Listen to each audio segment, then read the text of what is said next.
Hello viewers, আজকে আমরা কথা বলবো কিছু ইমোশনাল মানুষ নিয়ে। তো আর কথা না বেরিয়ে চলো ভিডিওতে যাই হারিয়ে। তো থাম্বনেল দেখে হয়তো এতক্ষণে বুঝতেই পারছো যে আজকে ভিডিওটা কোন টপিকের উপর হতে যাচ্ছে। তো তোমাদের হাতের কাছে যদি এক কার্টুন টিস্যু না থাকে তাহলে তোমরা অবশ্যই বাথরুম থেকে একটা বালতি নিয়ে এসে তোমাদের পায়ের নিচে রাখো, কারণ আজকে ভিডিওটা এতটা ইমোশনাল হয়ে যাচ্ছে যে তোমরা পুরো কেঁদে দিবে। কারণ আমি পুরো কেঁদে দিয়েছি।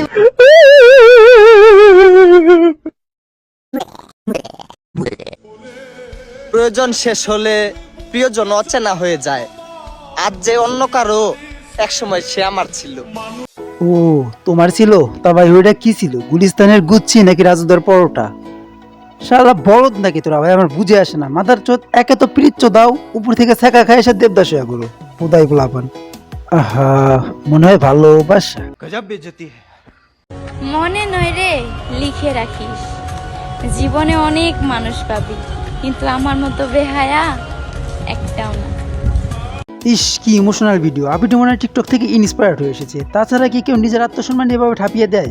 মানে আমি বলতেছি তোকে, শোন, তোর যদি নিজের হরমোন কন্ট্রোল নাই হয় তাহলে বাবাকে বলে একটা বিয়ে বসতে পারতি। প্রেম করার কি দরকার ছিল? আর সেখানে বিয়ে হওয়ারই কি দরকার ছিল? আর হয়েছিস সেটা আবার সেখানে বলার কি আছে? भाई यहाँ पे क्या हो रहा है? भाई यहाँ पे क्या हो रहा भाई? বুঝলে মায়াবতী, যেদিন তোমার চুল সাদা হয়ে যাবে, মুখের মধ্যে কালো দাগ পড়ে যাবে, তুমি কথা বলার সময় তোমার কণ্ঠস্বর কাঁপতে থাকবে, মনে রেখো সেই দিনও তোমার প্রতি আমার ভালোবাসা একটুও কমবে না। ভাই রে ভাই, পুরাই হার্ট টাচিং ভিডিও। থুকু, হার্ট টাচিং ভিডিও। আর এখানে কি তোমরা একটা বাবাকে লক্ষ্য করেছো?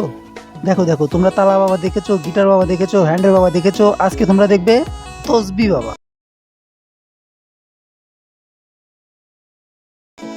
আচ্ছা, বাবার চ্যাপ্টারটা পরে ধরি। যে এই পোলাটা দেখতেছো না, এর প্রত্যেকটা ভিডিওতেই দেখবো ব্যাকগ্রাউন্ডে একটা মানে বাউল টাইপের একটা গান বাজে।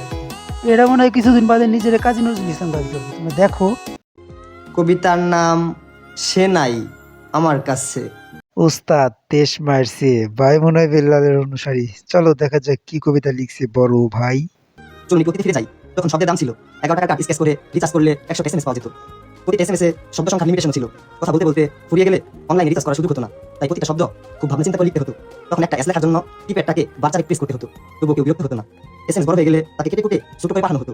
তখন গ্রিন টিক নিয়ে ঝামেলা হতো না। অনলাইন বা অফলাইন দেখার সুযোগ হতো না। ছিল প্রতি এসএমএস এর পর 2-3 মিনিটের অপেক্ষা, রাতের গুড নাইট আর সকালে গুড মর্নিং বলার জন্য আলাদা করে এসএমএস বাঁচিয়ে রাখা।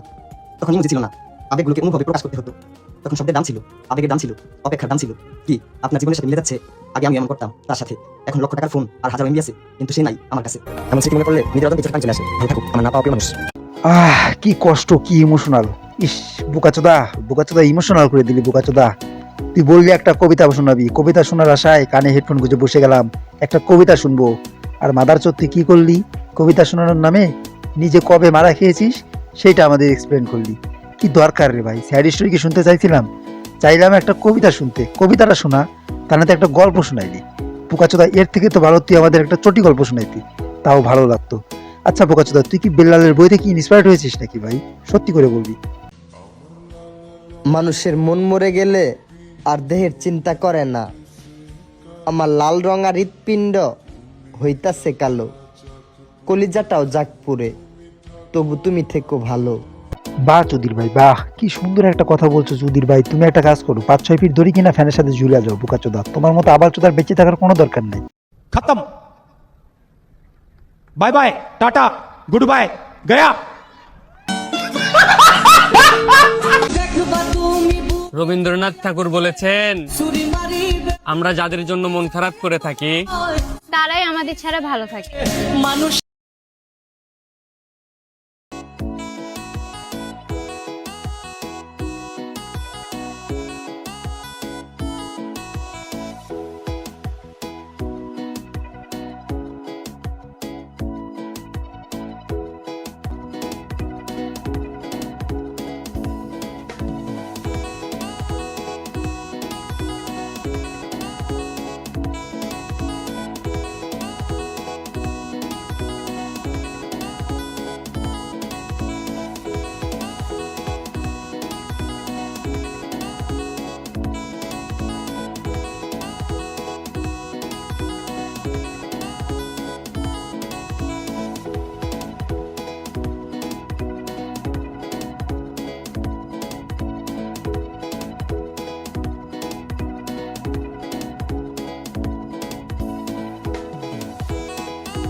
আমি জানি তুমি আমার না, তবুও তোমার প্রতি আমার ভালোবাসা একটু পরিমাণও কমবে না।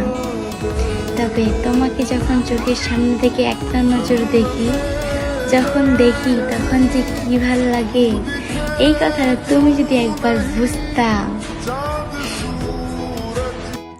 তুমি আমার হও বা না হও, আমি তোমাকে এখনো ভালোবাসি।